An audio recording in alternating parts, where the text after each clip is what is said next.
Hello, everyone. Happy Wednesday. Welcome to the weekly show of Classroom Without Walls. My name is I am the CEO of Classroom Without Walls and the host of this weekly live streaming show. You can also listen to us on the traditional audio-only podcast. Just search Classroom Without Walls. On this show, I interview leading social media, digital marketers, entrepreneurs, business leaders, content creators to come here and share with us their best practices so that you and we can future-proof our businesses. And today, I'm really excited to have Alexandra Marshall on the show to talk about one of my favorite topics, a topic that I feel like I'm learning all the time, but I'm not so good at it, which is SEO. So we are going to talk about how we can rank our content as high as possible on Google. Isn't that everyone's dream? And we're also going to talk about some SEO best practices. I'm really excited. Alexandra, she is a social media marketing expert and she's the president at SEO.com. I just love the name of your company. It's so cool. And her company has worked with quite a few household brands such as Dell, Hotels.com, Mary Kay, and many others. So in today's interview, we're going to, of course, talk about SEO and what are the essential key ingredients that you must pay attention to if you really want to have your content rank high on Google. And what are some of the trends that marketers and content creators and entrepreneurs, business owners that we have to pay attention to when it comes to SEO. And also, we're going to spend some time to talk about video SEO. And video is kind of something I love. And over the last several years, video, live streaming right now, and has become really popular. So how is video SEO different from the traditional written content SEO? So we have so much to talk about, super excited. And as always, a big shout out to StreamYard for being a sponsor of Classroom Without Walls. Over the last several years, I have tried so many different third-party tools to go live. StreamYard is my favorite. So in the comment section, there's a link for you to check out StreamYard for free for 2 weeks. Check it out and let me know if you have any questions. We are live on Amazon Live. We're live on LinkedIn Live, on YouTube, on Twitch, on Twitter, and on Facebook. So let me know in the comment section where you guys join us live from, social media-wise and geographically speaking. Without any further ado, my friend Alexandra, welcome to the show. Hi, Dr. I. It's a pleasure to be here, and I'm super excited to get to talk with you and your listeners. So thank you for the introduction, and let's get started. Yeah, totally. I'm really excited. You and we actually initially connected through my friend Julian McCoy, Skip the Degree, Save the Tuition, and we wrote your story in the book. So today you are such a successful social media digital marketer. You have your own company. You have worked with household brands, but you had a very interesting journey to get to where you are today. In fact, you started doing marketing when you were as young as 18 years old. That is remarkable. And you didn't go to college, which is why I love your story so much more. So share with us, share your backstory with us. So how did you get to where you are today? Yeah, absolutely. I would like to clarify one thing. So I don't own SEO.com. We do have a founder who set up the company a long time ago. That's how he actually got the great domain SEO.com. I would not have had the foresight to do that or the money because domains can be quite expensive. So, or at least especially for a domain like SEO. Yeah. Exactly. So, and I'm also not an expert in social media. That is something I'd really love to get to know more, but unfortunately, I just haven't immersed myself in that. So SEO and the rest of digital marketing, like web design, are really where I have more experience. And I'm happy to answer any questions you or your audience have. As far as my background, I first started in marketing, not through digital marketing, but by being hired on to open a store for Whole Foods Market in Texas. And basically, I was kind of there at the right time and right place and willing to apply myself because they had this unique position open up where it was poorly defined. they basically said, we want someone to support marketing and administration and sell lots of healthy food. So you just get to go walk around the store, tell people about eating healthy. And essentially it ended up being a sales and marketing role, but you didn't have to have experience. So I found this it was a good opportunity to get experience first, instead of going and studying or getting into like an internship. I actually got paid to learn marketing at that point. After some layoffs at Whole Foods, after I'd been there around a year, one of my clients hired me to help him run his marketing agency, which was really small. It was just 2 other people. So I had the customer service skills from working hands-on with people in the store, and marketing from working under a great marketing team leader at Whole Foods, who was actually the leader of the flagship store in Austin. So she had a lot of really great experience that inspired me to dive more into marketing. And I agree with Scott, Texas is a great place to be. I agree too. Like almost many of my friends are in Texas. I feel like I need to relocate. Yeah. So thank you so much for sharing your backstory with us, Alexandra. So clearly you have been your specialty is in ICO, and you have been in the space for quite a few years. And I want to ask you to share with us, what are some key trends that you have observed over the last several years that you think content creators, entrepreneurs, marketers, business owners that we really, really have to pay attention to? Yeah, definitely. It is creating everything for the user. User experience is more important on websites than ever before, because a lot of factors that go into SEO are not just, we're not in the days of keyword stuffing and putting white fake text on the background of a website anymore. You want to do everything you're doing for your customer, so your customer spends more time on your site, more time reading your content, and more time finding what they need. You ultimately just want to be delivering value and serving them what they need. That is such a great tip. And even though it may sound like simple to many people, I know when I started my business, when I started my journey, I was talking about everything that I am interested in, everything that I feel like I assumed that my customers, my audience will also be interested in. And after I failed my very first launch, and I quickly discovered what I wanted and what my audience wanted, totally different. So share with us, Alexandra, how can we, customer focus and really meet their needs? Like, what are some best practices when it comes to understanding what they really need?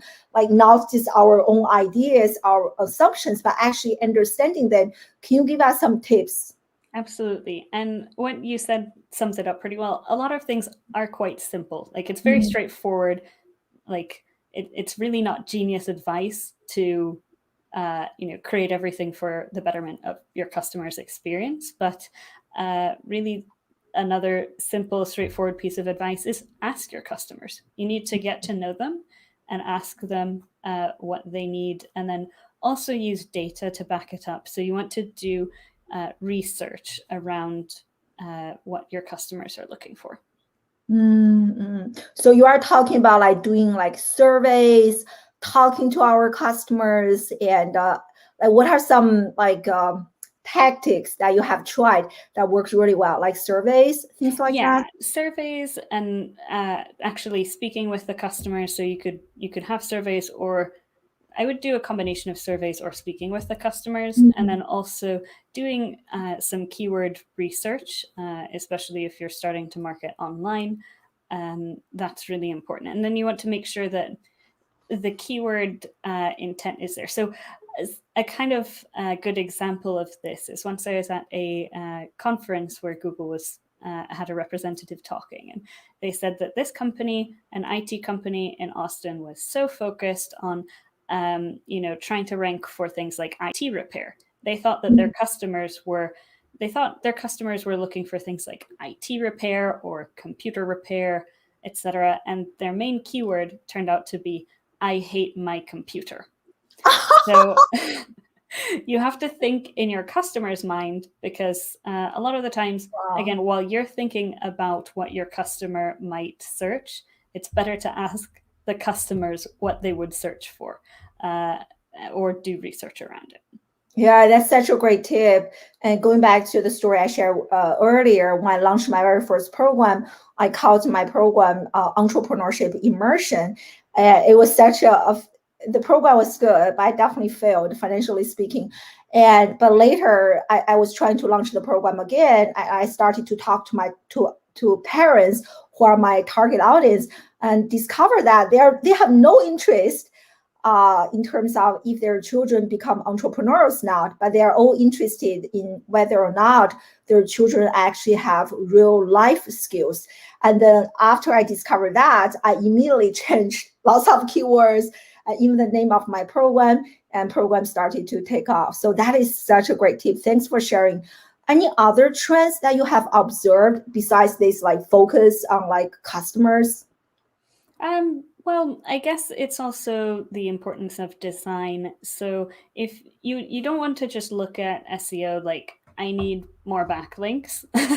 You need to look at your site as in, okay, is the design doing something to keep more people on the page? Is the content helping people get towards a goal? Are there calls to action after the text and in the masthead? So you want to look at all of the different aspects of the website and make sure it's all working together, instead of just focusing on like one core thing. There are over 200 ranking factors in Google's algorithms, and I guess now they're also using things like AI. So it's not going to just focus on one or two metrics. So you really want to make sure you're working with a synergistic marketing campaign. I love it. I love it. And you already mentioned quite a few key elements. We're definitely going to dive deeper into them. And so before we do that, I want to ask you, are there any, because you have been in the space much longer than I do, and are there any like old ICO practices or misperceptions that you feel like it's time to just like not true anymore, and we need to really, trash can get rid of that thing? Yeah. One of them, which I see consistently, is SEO companies focusing on providing a certain number of links instead of a certain quality of links. Because, if you get a handful of links that are really high authority, or like say from a government site or a .edu site, it will be worth so much more than, thousands of the other links that are of lower quality. So we really always suggest to take a high quality over high quantity approach. And whenever we do audits for our clients, we see this come up consistently too. We see when we compare companies against their competitors, we'll often see examples where a competitor is ranking higher, but they have less backlinks. And it's because they're focusing on higher quality instead of higher quantity. And who doesn't like to be more efficient? So why not do that? There's one more thing that is kind of important. It's something that's often overlooked, I find. I've had a lot of clients say, oh, this is very useful feedback. Don't host your blog on a subdomain. You want it to be hosted on the main domain of your website. So that would be like, I don't know, dreisbook.com instead of book.dreisbook.com, because the subdomain never transfers the authority to the main domain. So you could be hosting all of your content on a subdomain, and all of the authority, all of the good stuff you're building up with that content is just sitting there. So you want it to always be on the main domain. So you're getting all of the authority and all of the clout with Google there. Wow, that is such a great tip. I'm definitely going to check mine. Speaking of domain, I don't know if this is still the case. It used to be, maybe used to be that we think that like SEO is such a powerful domain. So when you have a domain like that, really, really powerful, it means that you are more likely to rank on Google. Is that okay? That did change quite a while ago, I think over 5 years ago. Maybe it was made something like 2015 or something like that. Mhm. But basically, it will help in that there's a domain name bias, as in when people, there's a big study from Microsoft on this, where when people search for, say, I don't know, dog park, if they saw dogpark.com, it would be a lot more relevant to them seeming than delilahsdogpark.com, because it's just more to the point. It's more of an exact match. So exact match domains are good because people will see exactly what they're looking for and have a mental bias towards it. But as far as search engines are concerned, they don't factor that into the algorithm at all anymore, because then it would just be a matter of someone buying the right domain name and ranking at the top. And basically, Google just wants you, or search engines want you to find the most relevant and authoritative link and information. So you don't want to end up on a result where, sure, maybe it's the most relevant because it's named the right thing, but the results inside aren't very valuable. So they also want to look at like who has the best content for the answer. Yeah, I think it really boils down to like content, right? Like content matters, not just like so that gives me some relief, because I feel like I don't really have the budget to purchase the most expensive domain name. Yeah. So rather, and I think what's more important with a domain name is how brandable it is. Is it's something that people will remember? Is it something that is easy to say and not misspell? So those are more important than necessarily having a dictionary word domain. I love it. I love it. And I love this comment from Michael. Thank you for joining us live. I feel like he shared that, we all made the mistake. We started with keywords that we think are really important, but actually not that successful. Like it is not something that the customer uses on a regular basis. Really interesting. We're definitely going to talk about keywords because I have so many questions about it. But before we dive there, as we're talking about domain authority, I want to share my screen for a second. And I want to ask you, Alexandra, so when it comes to domain authority, and forgive me if this is a stupid question, because I really don't know much about SEO.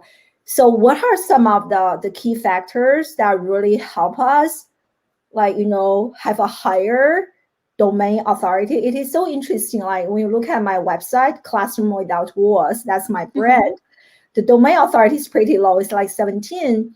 But when I look at my YouTube channel, like Classroom Without Walls, it's like 100. So that's the authority associated with YouTube, right? Not exactly about my channel. Yeah, exactly. So with YouTube and other platforms, you could think of it like, say, with Wikipedia or Yelp or Yellow Pages, some of those very big sites, they'll have a very high domain authority because Google trusts them. Everyone uses, they're like, it's not like, an individual site. It's just something that's kind of been tested and tried with Google or other search engines. So for you, it would be, or really anyone with a lower domain authority, you do want to build up one, the content you're posting, and to the backlinks. So, I mean, it's, again, not as straightforward as just get backlinks. You want a good strategy in place for that. So that could be like, in your case, maybe you'll find other websites that you could get guest posts on, or they could feature you on, and you want to get other sites with better domain authority to link to your site. So, like interviews. I did an interview with like Pearson Education, so they need to backlink to my website, right? They do. Yeah, because that will help a lot. So it's like, if you go to really trustworthy sources or sites that you can be featured on and get a link there that will be really useful. Yeah, that is a great tip. I will make sure, because I did do quite a few interviews, like Forbes, Pearson Education, all those places. But I don't think anyone linked back to my website. I don't know A why. lot of them won't, and then a lot of them they'll do no follow links, so maybe it will be a link that won't be crawled. So that's why working with an SEO company is good, because they can find the right sources for links that will publish content linking back to you. Yeah. So here's a question from Michael. Is this an area where it makes more sense to hire an expert instead of trying to do it, by ourselves? I think you kind of just answered. Maybe you can elaborate more. Yeah, I would say so. I mean, again, it depends on your budget and what you feel your time is worth. I generally would say it's better to have an expert do it, because it can be quite a lengthy or time-consuming process. So if you're limited on time and you have to do a lot of research to just figure out how to do it, I would probably suggest going with an expert, because you also, you also though want to be careful about who you hire, because they could get toxic links for your portfolio, and you could end up getting toxic links if you're not quite sure what to do. And that can actually hurt your domain authority instead of improve it. So one part of our process, so there are toxic links, so bad backlinks that you can get. And essentially, sometimes we'll have clients come in where we notice there's a lot of links that have maybe a very low score that are actually bringing their domain authority down. So we'll end up removing links instead of, keeping them and just adding more. Just by removing them, sometimes we can make a difference in someone's domain authority. That is so interesting. That is so interesting. I feel like, with Google SEO, there are probably many people have hacked the system, kind of like bad practices, to have that like short, like not long-term win, but like short-term win. But long-term speaking, it's really hurting your overall authority. So we need to avoid that. Yeah. And so if our goal is to really rank high on Google, like from your experience, and how, maybe this is, again, is not a good question. So how long will it take for a brand or like for a piece of content to kind of, if they work with a professional, to show up maybe even on the first page on Google? Well, we generally say it takes 4 to 6 months, but it isn't a process of ranking one piece of content on Google. It's a process of, in your case, if we worked with you on just ranking one piece of content, I don't think we would get anywhere, right? We'd need to raise your domain authority and do quite a lot of other work on site to get that to rank, because Google won't base the ranking of a piece of content just on the optimizations of the content. The whole site is kind of taken into consideration too. So if, say, your website has a domain authority of 17 and you publish a really great piece of content, it won't end up being seen as much if you aren't optimizing the rest of the site too, to increase the domain authority and increase kind of the whole site's clout with Google. So you can't really go one piece of content at a time. Having more content and optimized content always helps, but you need to start off with a good foundation, like a really well optimized site, before you go to optimize or think about ranking individual pieces of content. Yeah, it's such a great tip. And I actually have some question related to this, which really makes lots of sense. And I think for me, the problem right now is that like many pieces of my own content is actually on social media. So I need to even my blog article, I actually blog on Medium. So like, do you recommend that we actually publish our original like blogs on our own website as opposed to like on a site like Medium, right? Yes. If you're trying to build up the SEO on your own website, you'd want to do that, and then sort of put, what's it called? For some reason, I can't remember the name. A canonical tag. So you're saying this is the original content to Google when you put a specific tag on that piece of content. So, I mean, it's a really common thing. Like a lot of big publishers, a lot of larger websites will have, lots of social media accounts where they're posting similar messaging to each other. Basically, you'd want to have a well-synchronized content calendar where you're publishing across all platforms. So say if you put out a piece of content on your blog, you want to have a similar version of that to post on Instagram, Facebook, Medium, LinkedIn, all of the other kind of channels which you're promoting it. But you'd want to still use your main website, especially if you're trying to rank your main website, use that kind of piece of content as the original and like pillar piece. And then map all of the rest of your promotional channels around that. Yeah, so now I'm kind of doing the opposite. I prioritize all the other promotional channels like, LinkedIn, Right. Facebook, and Medium, and then my own website. Just sometimes I just copy and paste. So I need to like flip that, right? To prioritize my own website if I want to really, I need to increase the authority. So when the domain authority is higher, which means that when people are actually searching for your company is a lot more likely to show up, right? I suppose 17 is probably page 100. Yeah, you won't reach 100. That is a huge goal. We mostly will see people like, I guess it depends on what you're trying to rank for, of course, and what competition looks like and what you're trying to rank for. But often we see clients come in with a domain authority of around 30 to 40, and then we want to try to increase it to something like 60. So we'll make kind of tangible goals, but it depends on every client because we often will get, say, startups or companies that are rebranding and starting with a brand new website with a domain authority of 0. 15 or 17 is a lot better than 0. So it's not like you haven't made any headway, right? Oh. Yeah. That's good to know. That's good to know. Yeah. So like already so much great information, Alexandra. Thank you for sharing. So I want to, list on your website, when you were talking about ICO, you actually listed a few really important key factors that have to be in place in order to rank high on Google.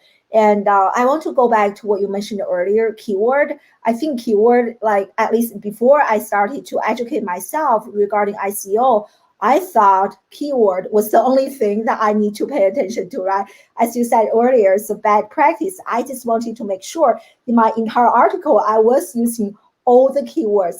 So can you please share with us why using keyword is so important and what are some best practices regarding using keyword in 2021? Yeah, absolutely. So keywords are very important because those are, you can think of it as the words people use to find you. So if you think of it in that regard, you'll want to look at like, again, as I mentioned earlier, the intent. So say if you are a dog food company and you really want to rank high and get customers for your dog food, it wouldn't make sense just to rank for dogs or even dog food unless you have a very big budget. If you say are like an organic dog food or like, I don't know, organic, I don't know. You can kind of put more modifiers to the keywords to make it very much more specific. Maybe it'll have less volume, but it will also bring you customers who are closer to converting. So someone who looks up dog food could also just be researching, you know, I guess maybe they're a new dog owner and they don't know the basics about dog food, like what should my dog food include, etc. But if you had a keyword or like a keyword with lots of modifiers like organic, free range dog food, that person knows exactly what they're looking for and they're a lot closer to buying because they're looking for a specific product. And it's even the same with services. So it's like with our company, we don't rank for SEO because it just doesn't make sense for us to put all of the effort into ranking for SEO. That's mostly people who don't know what it is and are researching. They're at like a researching phase instead of a buying phase. When they look up professional SEO company, they're looking for someone to work with. So we want to be right there at the top. Yeah. So you're saying that's such a great piece of information. So the more specific, kind of the buyer's journey, right? The more specific terms that people are using to conduct the search, the more ready. Yeah. Like for me, when I was searching for SEO and even to get prepared for this interview, I wasn't really specifically searching for a company to hire, but I was mainly searching for educational content. Yeah. Yeah, so it's like instead of just looking at search volumes and going after the highest search volume terms, or even like the lowest hanging fruit. You just want to be somewhere in the middle where you kind of have tangible goals and they're keywords that will bring you results. Yeah. So like, what are your favorite tools when it comes to like keyword search? What do you use? Yeah, so we use SEMrush, and I believe it's rated one of the best, and it's really good. I don't personally do a lot of keyword research, so that's more a question for my team. But yeah, we always use SEMrush. We use quite a lot of tools like Moz and Ahrefs and etc. But for keyword research, we use SEMrush. Yeah, and I'm embarrassed. I'm actually a brand ambassador for SEMrush, but my understanding of SEMrush is very limited. But I did use their keyword search. You look at like keyword difficulties, like search volume. It definitely makes a huge difference than just like writing. It is surprising to me how much like research that you have to conduct prior to actually writing a piece of content. And this is something I totally overlooked before I was educated on this topic. I thought, yeah, I just started writing. But I was like, wow, we actually have to do so much research and to understand this. And speaking of research, another key element that you talked about on your website is industry analysis. So talk to us why we have to do industry analysis. Why is this important? What is it about? Yeah, absolutely. So you really want to make sure that you're considering what your competitors are doing. So say if, like in the SEO space, I will look at other agencies and what they're doing online before formulating my strategy. I'll look at like the types of content they're writing, what terms they're going after, how big their backlink portfolio is, even where they get their backlinks from, and see if I can get backlinks from their sources as well.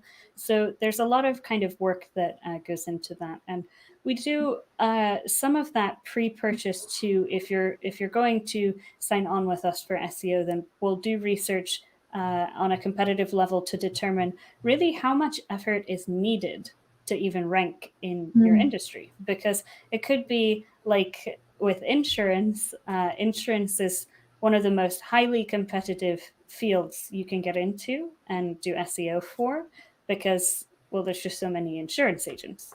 So basically, you'll have to spend, I don't know, 5-10 times the amount of effort to rank someone for insurance related terms, especially if they're in like a major metropolitan, than you would kind of compared to an average account.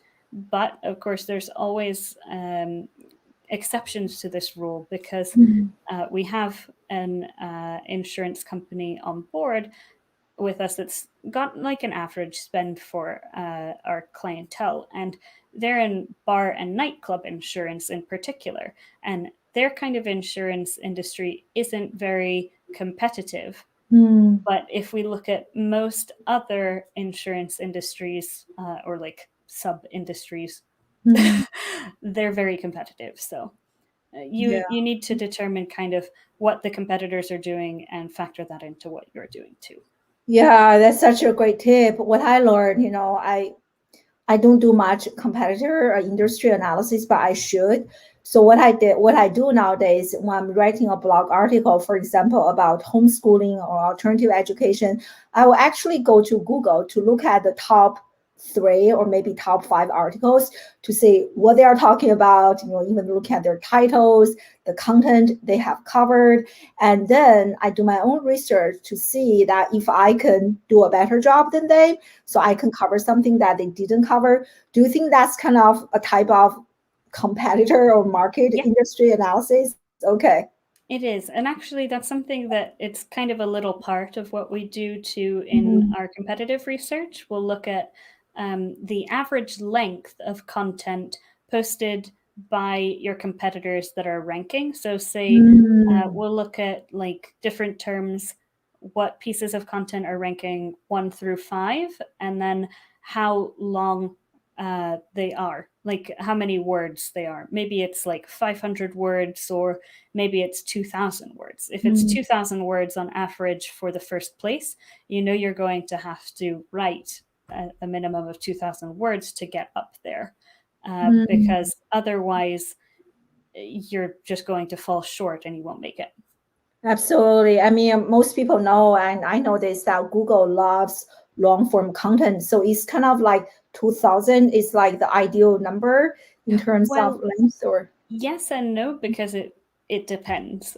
One of my team members the other day gave a presentation and she was saying, it depends is a very big band-aid or bandage in SEO, because quite a lot of it depends. So it could be that you're in an industry or ranking for terms where maybe we'll find there's an average of 800 words on average for, say, position 1.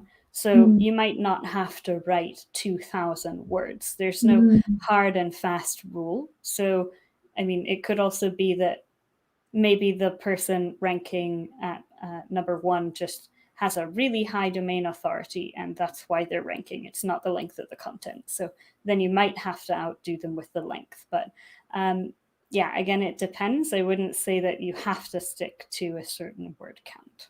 Yeah, and but then just make sure it's long. Like write a long article for the sake of writing a long article. But goes back to what you said earlier, quality, right? It's always about quality, right?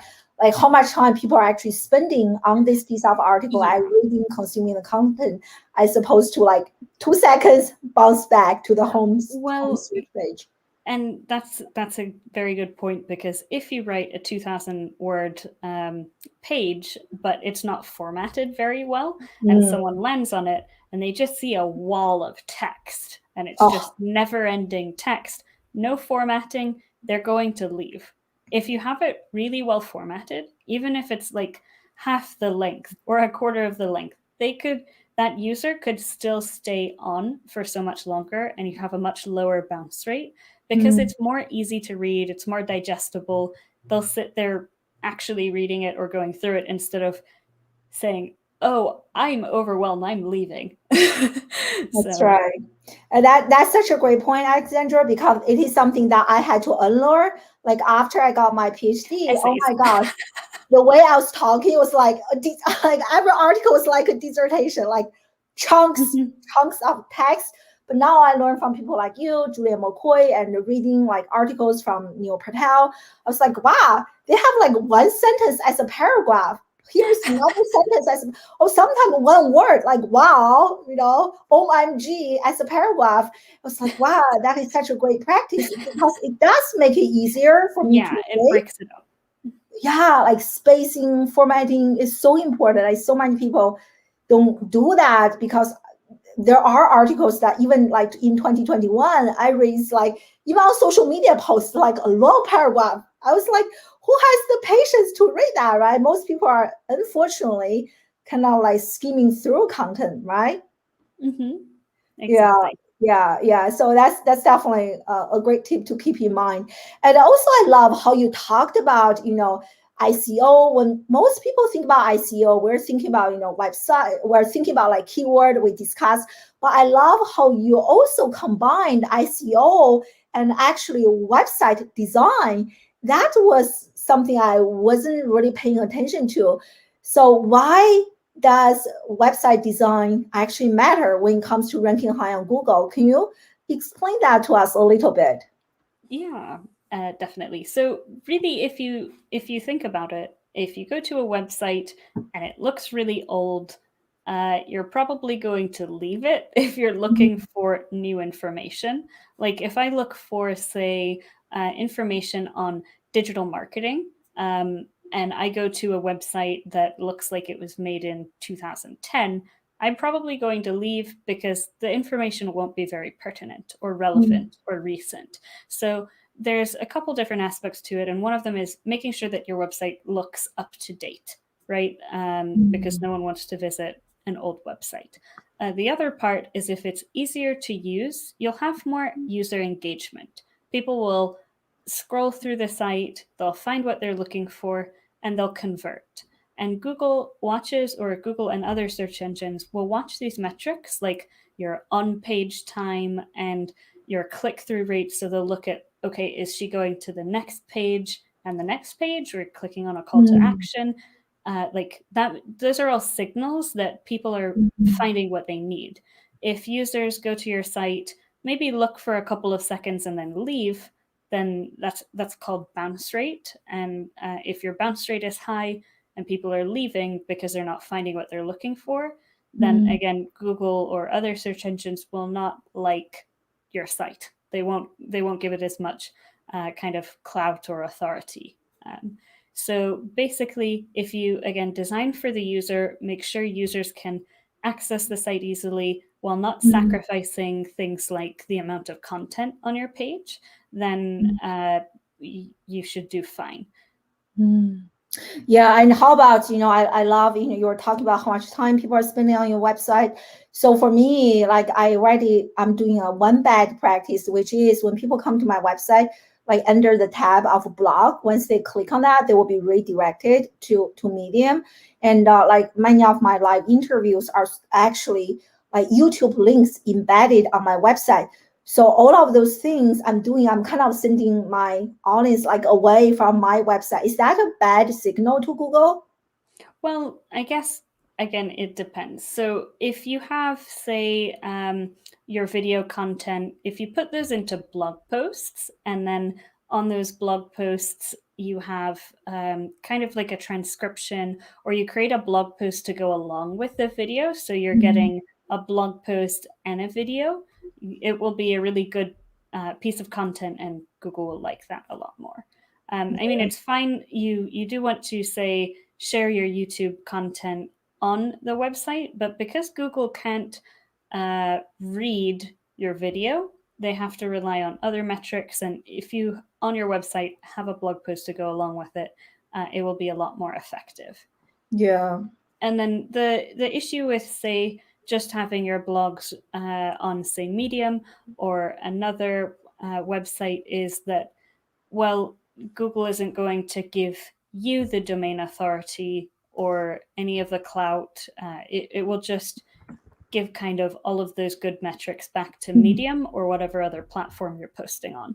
So if you bring it to your website, you should get a lot more benefit from it. Yeah, I'm definitely, you give me some really great ideas to re-strategize my content. So here's a great question from Scott, and he's asking, how can you decrease that bounce rate? I think he was talking about, people are like, there are times, like, especially the title is like a hook, clickbait. I click on the title, I went to the article, it has nothing to do with the title. So I immediately came back. So like, how can you like decrease that bounce rate? Like, what are some of the key factors that we should keep in mind? Yeah, well, again, it's really straightforward advice. I wish I had more genius tips for you, but it's just make sure that whatever you're creating is, again, made for the user and it's easy to read and engage with.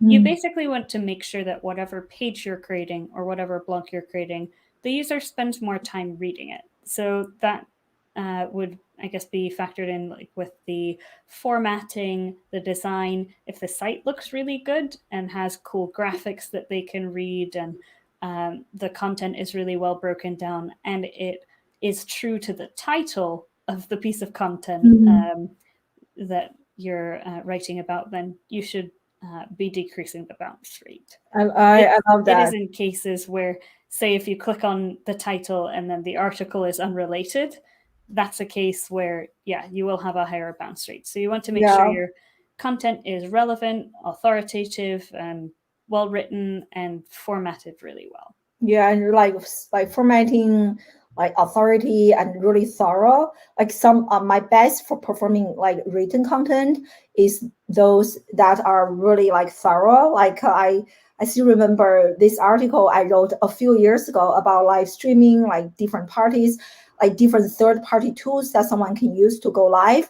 And the article is still bringing me traffic and subscriptions to my email because the article is super long. I compare StreamYard, BeLive, Ecamm, all the available third-party tools. It took me forever to write, but it is really, really thorough and definitely pays off for sure.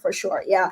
So yeah, Scott has a follow-up question. What is an ideal time on each page if there is such an ideal time? There is no such ideal time other than more than 0, more than 3 seconds. I mean, you want people to spend as much time on your page as possible, basically. Yeah, awesome. So we only have a few minutes left, and I definitely, because I know someone, and there are also quite a few people in my audience, they are also interested in learning more about video SEO. And I know this is something quite new, but I wonder if you can share with us, like when it comes to like video SEO, actually you shared on your website, and you said that, and it is 53% easier to actually rank a video than a website. I was like, wow, that's such great news for me because I love video. I don't really enjoy writing that much. Video is a lot easier for me to produce. So does that mean that we should only be doing like video content and or written content is kind of like outdated? So explain that to us. Right. So video content is definitely huge, but it is not going to replace written content because really there's two different kinds of people, I guess. People who will watch things and people who will read things. And you want to kind of work with both people. And one of the issues with videos is, YouTube, or I guess video search engines, can't really read the content of your video. You have to tell them exactly what is in your video.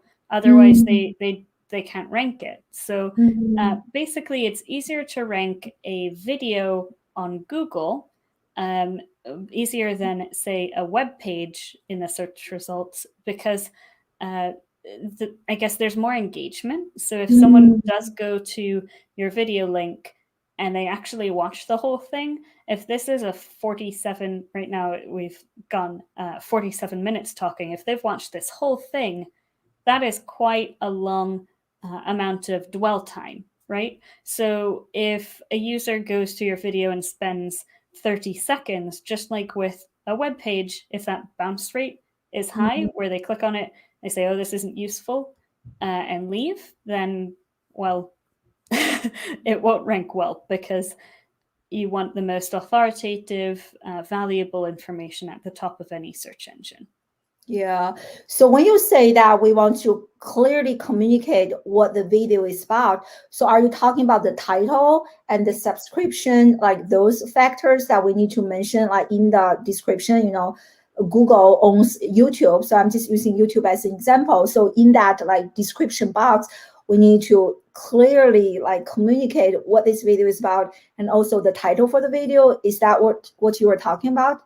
Yes, and there's something that a lot of people miss. There's an option for transcriptions on your videos. So when you're uploading a video, you want to, like, if we do video SEO, we always upload a transcription. So someone on our team will sit there, listen to it, write out everything you're saying, and upload that to YouTube as well. So that way, Google can scan the content and read everything that you're saying, because otherwise they're just relying on, I mean, it's not like your description is going to be very, very long. Hopefully you're not writing a book in your description, but that's also where writing, say, a blog post would be really useful, because say if you repurposed this video, you'd already written the transcription, you could take that content, repurpose it into a blog post, post that post on your site, and embed the video,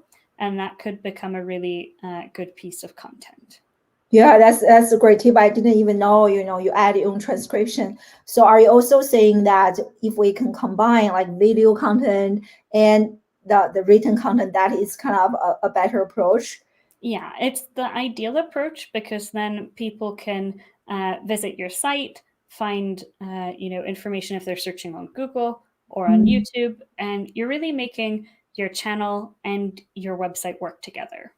Yeah, I love that. Also, going back to this comment from Lance, he said that Twitter Space enables audio dialogue with customers in real time publicly, which also reminds me of, there are some blog articles that like I read, not only they have the video, they have the written, they also have the audio. They give you like all those different options. And I think, I don't know, does Google consider like the audio component as a part of their algorithm? That does it matter now, or you don't know yet?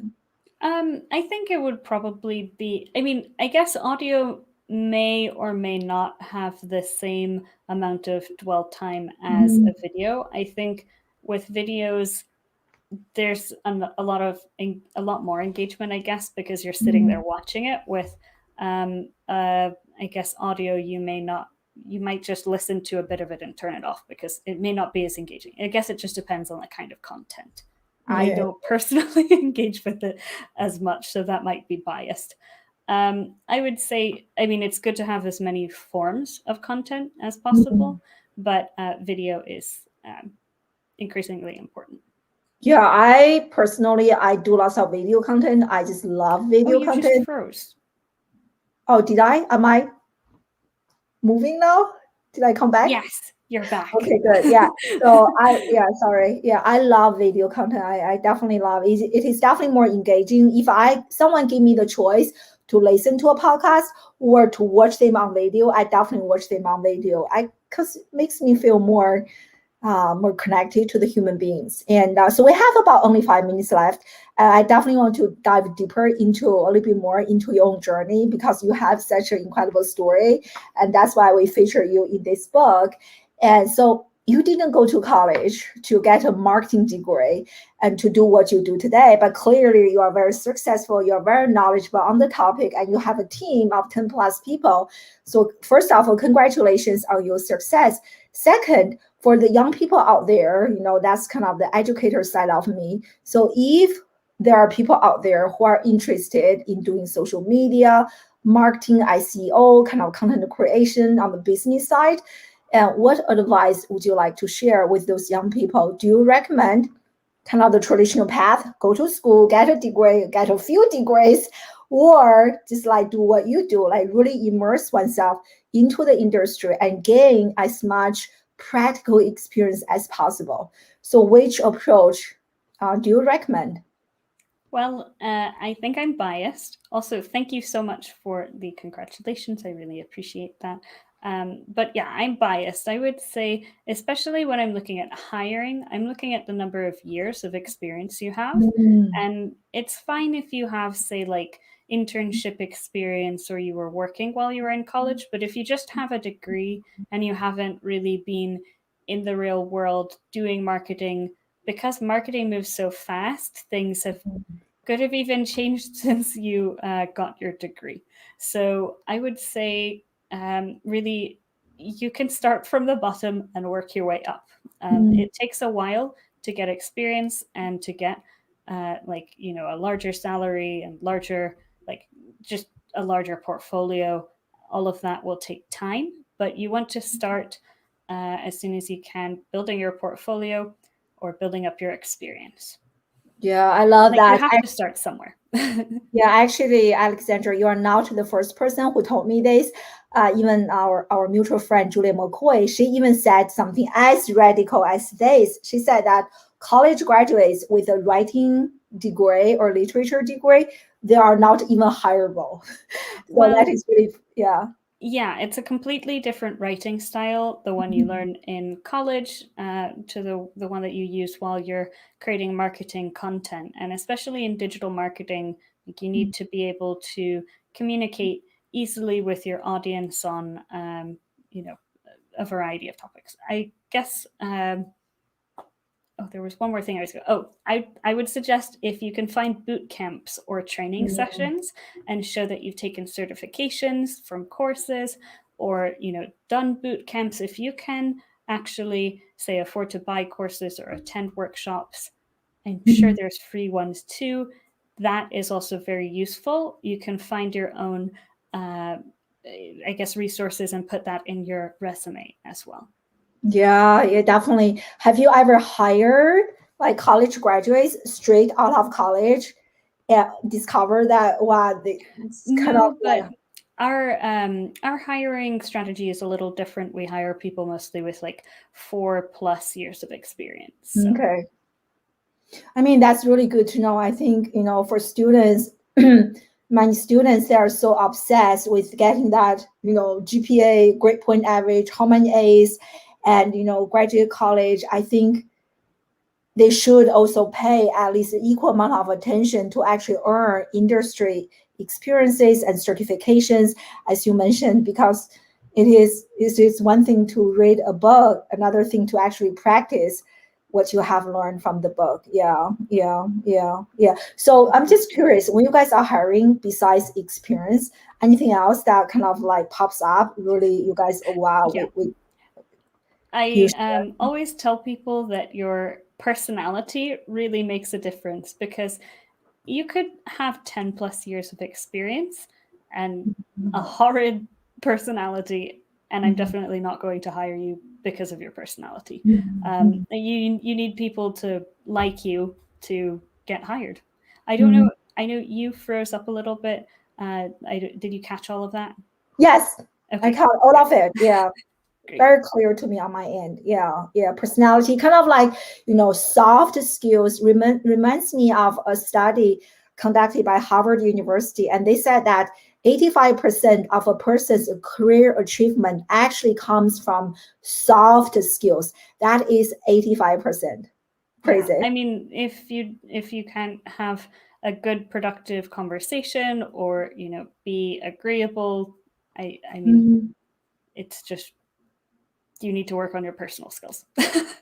Absolutely. Great. I know I can just chat with you forever. I know we're running already out of time. And yes, I so agree. You are amazing. You rock, my friend. So share with us. Share with us, where can people learn more about you and from you? I have your LinkedIn here, and any other social media channels you want people to check you out. Sure. So I'm just starting. It's been my goal for so long, but 2 years since I first started my work. Basically, I'm starting a new site called thatalexandra.com, and I'm just posting blogs on there. I haven't put anything up on there yet. Basically, I'm just going to share tips on digital marketing, leadership, business strategy, and etc. So it's something I've wanted to do over the past 2 years working with SEO.com, because it's been quite a journey. And yeah, I'm just there to help share information. So it's thatalexandra.com. Oh, that is so cool. Such a great idea. Oh, sorry. I like your cat. She's interested in learning more about SEO. Yeah. But that's great. I love this personal website idea. So you can really share more and about your personal takes on these personal journey transformations. Great. And this is your company's website, SEO.com, which is on the screen. Everyone definitely check them out. I read quite a few articles there. I enjoyed all the articles I read. So my friend Alexandra, thank you so much for such an incredible and great conversation. I definitely learned a lot more about SEO, like video SEO, all those important topics and tips. So thank you so much for your time. And everyone in the live audience, we have quite a few people join us live today. So thank you so much for joining us live from all over the globe. And next Wednesday, there's no live interview on Wednesday for this show, because I will be giving a talk at the time. So we're going to resume the show after next week. So I will be seeing you guys in 2 weeks. And thank you so much again, everyone, for such a great hour. Great conversation. Definitely check out Alexandra and follow her. Check out her company's website. And I will see you guys in 2 weeks. Thank you so much, everyone. Bye. Thank you. Bye.